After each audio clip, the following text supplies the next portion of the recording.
Today we'll be installing Apple CarPlay and Android Auto in a Mercedes GLA class 2015 model. We will be using a Nifty City module to provide that Apple CarPlay and Android Auto. You're going to start by removing one vent on each side of the dash there. So the best way to do this is by using two dash removal tools, one on each side, and then pull it out towards you. In order to remove this bottom radio section, you need to remove two screws, one in there and one in there.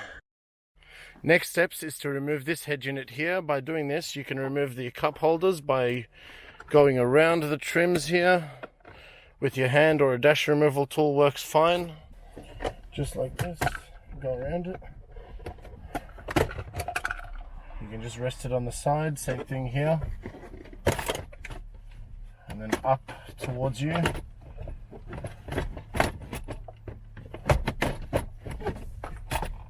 And then you can push out the head unit from behind here, just like that. Remember to remove the airbag connector,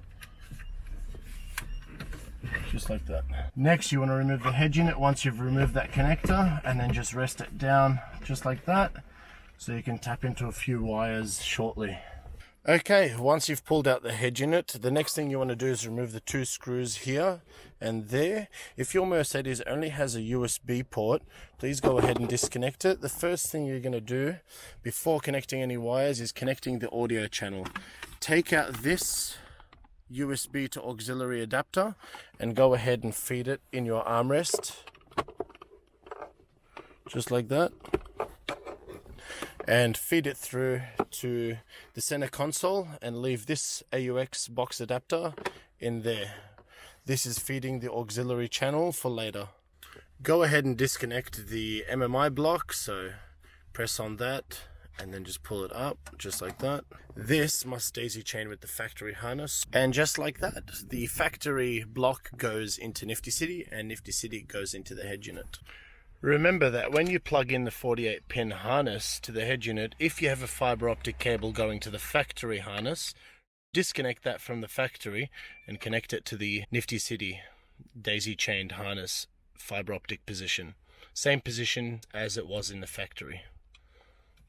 So go ahead and pull that over and connect it to the new harness just there. Once you've transferred the new fiber optic cable over, you want to go ahead and connect the Nifty City cable to the grey, match the grey and the grey connector there, just like that, and this must go to the module.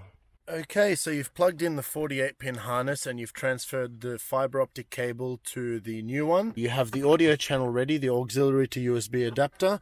The next thing you need to do is you need to tap into the LVDS port coming from the screen.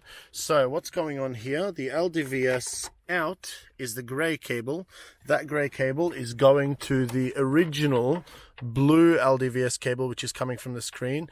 And then you need to tap the pink LVDS in to the module as well directly. So you don't need to tap into the screen or remove the screen. It's all done behind this head unit. Once you've tapped in the LVDS cables and the 48-pin harness, you're good to go. Go ahead and turn on the car and test it out and try it before you go ahead and pack the car back together. You do need to select the appropriate dip switches for your car model. The best way to go about that is by referring to the diagram that you were provided in the package.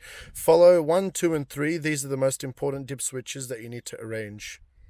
Okay, once you've tapped everything accordingly, feed all the wires behind the plastics and bring it down towards the center console. We are going to pack the module in this area here. When you're putting in the head unit again, you need to bring back two plastics that you need to click towards you and prepare the passenger airbag connector, and there's an empty spot down here that you need to hide the MMI block in.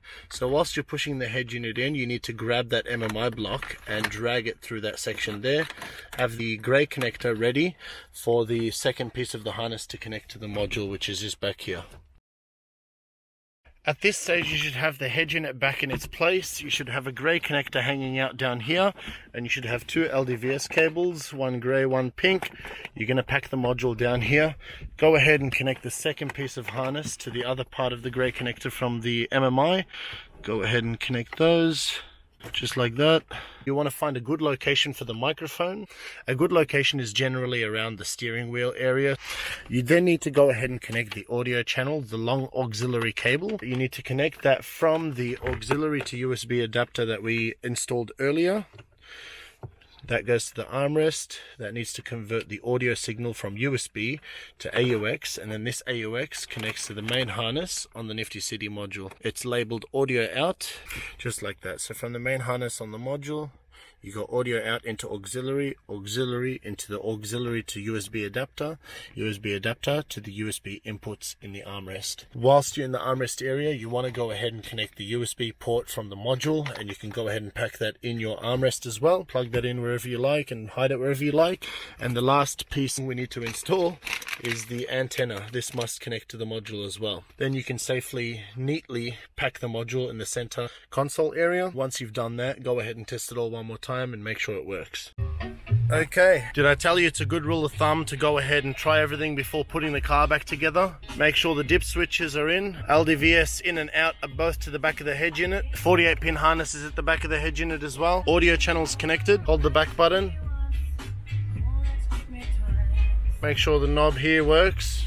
Go ahead and cable tie everything and neaten it up under the center console. There we go, easy as that. And then pack the module back and you're ready to put the trims back. Next, you want to put back both vents and this plastic trim and then that plastic trim. There is only one way these vents will sit back. This piece must aim the top there. And same thing for this side, just like that. Just like that. And then you put this piece and then that piece, aiming the front down first, then from the back, just like that. And then we'll go ahead and try out the system now. Okay, this is what the main menu of Nifty City's module should look like. You can go ahead and plug in your Android or connect wirelessly with your iPhone. Once you've plugged that in, you should get a few terms and conditions. Continue setting up on your phone, a car screen. There we go. So I'm just going to use the knob to accept the terms, and there we go. Android Auto has booted up immediately. Give everything a try. Make sure your microphone works.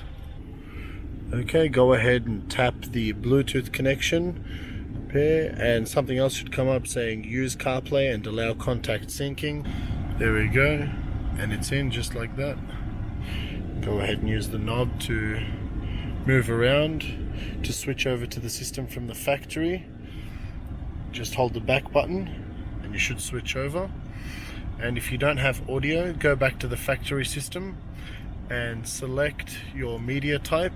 You need to go ahead and select media interface number 1 or media interface number 2. It should be on one or the other, whichever is the USB port in the armrest. Okay, so make sure that you've selected media interface number 1. Once you have the audio coming through that channel, you can go ahead and switch over using the back button, and your audio should work just like normal. Steering wheel controls work. Easy as that. Thanks guys.